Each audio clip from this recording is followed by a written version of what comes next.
สบายดีสบายดีหมดทุกคนยินดีต้อนรับเข้าสู่ช่อง Master Click เนาะท่านเคยฟังเพลงกันใน YouTube บ่แบบว่าเฮามักเพลงใดเพลงหนึ่งสุดเนาะอยากฟังแล้วฟังอีกอยากให้มันลิ้นไปสุดแล้วมันกลับไปลิ้นอีกเทื่อหนึงเนาะละลายรอบวนไปตลอดนะฟังแบบบ่เบื่อฟังแล้วฟังอีกแต่ว่าให้มันลิ้นออโต้เนาะเดี๋ยวมื้อนี้ข้าพเจ้าจะมาสอนวิธีเนาะทั้งอยู่ในคอมพิวเตอร์แล้วก็อยู่ในโทรศัพท์เนาะเฮามาเบิ่งวิธีนำกัน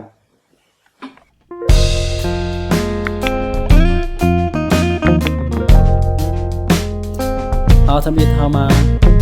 เฮ็ดอยู่ในคอมพิวเตอร์กันเนาะก็เข้าโปรแกรม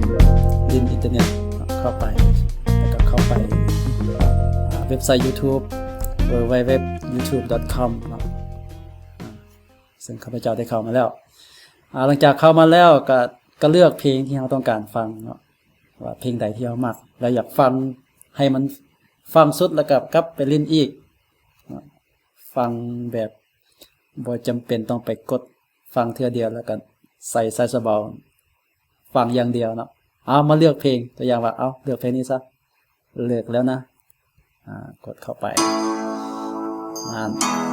หลังจากกดวิดีโอแล้วเล่นวิดีโอแล้วให้คลิกขวาใส่เทิงวิดีโอนี้เนาะบ่แม่นคลิกขวาใส่บนอื่นได้คลิกขวาใส่บนอื่นบ่ได้เนาะต้องเอาเมาส์ไปคลิกขวาใส่แล้วติ๊กกดคำว่าวนซ้ำเนาะวนซ้ำแบบนี้หลังจากเขากดแล้วมันจะมีเครื่องหมายติ๊กกันนี้เนาะถ้าเป็นภาษาอังกฤษก็เจ้าจะเขียนคำว่า loop L O O P เนาะเพียงแต่เท่านี้วิดีโอของเราก็จะเล่นวนซ้ำแบบอัตโนมัติเนาะมันจะเล่นไปสุดแล้วก็กลับมาเล่นอีกเบิ่งตัวอย่างเนาะตัวอย่างว่าเขาเล่นไปฉันสัญญาจนสุดแล้วมันเริ่มต้นแล้วมันเล่นเองเนาะมันกลับไปเล่นตั้งแต่ต้นไปจนสุดแล้วมันจะกลับไปเล่นอีกแบบนี้ให้เธอก็ไม่ได้เจ้าชู้ฉันก็ยังเหมือนเดิมยังมีแต่เธอแค่เธอคนเดียวเสมอประมาณนี้เนาะเอาอีกเทื่อนึงเนาะตัวอย่างเพลงนี้หักเงาให้คลิกขวาภาษาไทยก็จะเขียนว่าวนซ้ำเนาะภาษาอังกฤษจะเขียนว่าลูปคลิกขวาแล้วหมายติ๊กแบบนี้แล้วก็ปล่อยเลยเพลงก็จะเล่นสุดตั้งใหม่เนาะตลอดเลยพอจะเฮ็ดได้จื้อได้เนาะวิธีการตั้งค่าอยู่ในคอมพิวเตอร์เนาะมันจะเป็นแบบนี้ต่อไปมันจะเฮ็ดอยู่ในโทรศัพท์แต่ว่าข้าพเจ้าจะเอาแบบแคปจอแล้วมาอธิบายเนาะเพราะว่าบ่มีโปรแกรมบ่ได้เชื่อมกับคอมพิวเตอร์หาโทรศัพท์แล้วก็บ่ได้ตั้งโปรแกรมบันทึกหน้าจออยู่ในโทรศัพท์เนาะมีแต่จะเอาภาพแคปจอแล้วก็อธิบายเนาะเอามาติดตามสำหรับอยู่ในโทรศัพท์เนาะเฮาก็มาเริ่มต้นด้วยการเปิดโปรแกรม YouTube เนาะเสียงรบกวนที่ท่านได้ยินเดี๋ยวนี้บ่ต้องแปลกใจนะเพราะว่าข้างนอกฝนตกหนักหลายก็เลยว่าจะมีเสียงรบกวนนิดนึงก็ขอโทษขออภัยเนาะหลังจากเปิดแล้วเฮาก็มาเลือกเพลงเนาะเลือกเพลงกดวิดีโอที่จะเล่นซ้ำเนาะอยู่ในโทรศัพท์มือถือมันจะต่างกับอยู่ในคอมพิวเตอร์เนาะเราจะต้องได้สร้างเพลย์ลิสต์เรียกว่าเพลย์ลิสต์รายการที่เราสร้างมาเพื่อบันทึกเพลงเนาะฉะนั้นการสร้างเพลย์ลิสต์ให้เราไปกดบอลเครื่องไม้บวกอยู่เทิงวิดีโอนี้เนาะหรือว่าจะกดบอลบันทึกอยู่ลุ่มนี้ก็ได้มันจะมีเครื่องไม้บวกเนาะ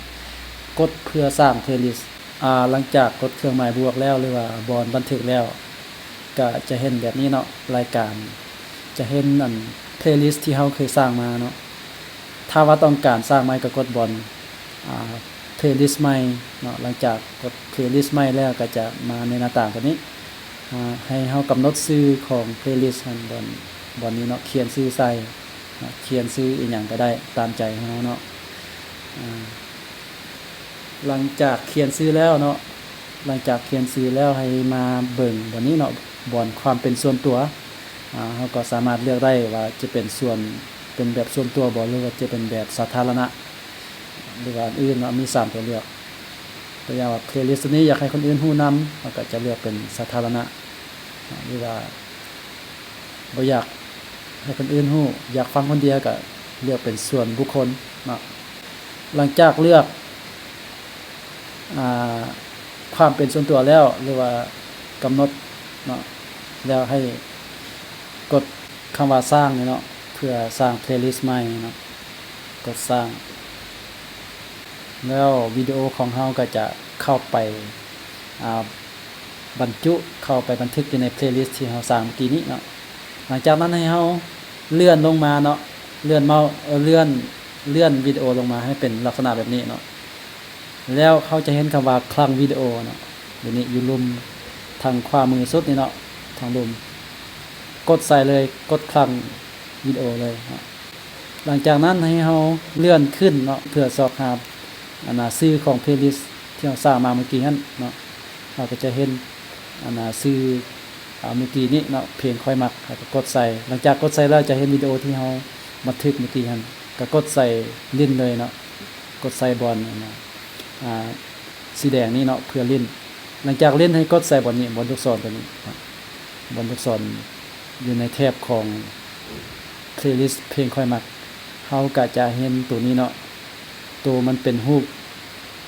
วนซ้ำหรือเป็นรูปนี่นะเนาะ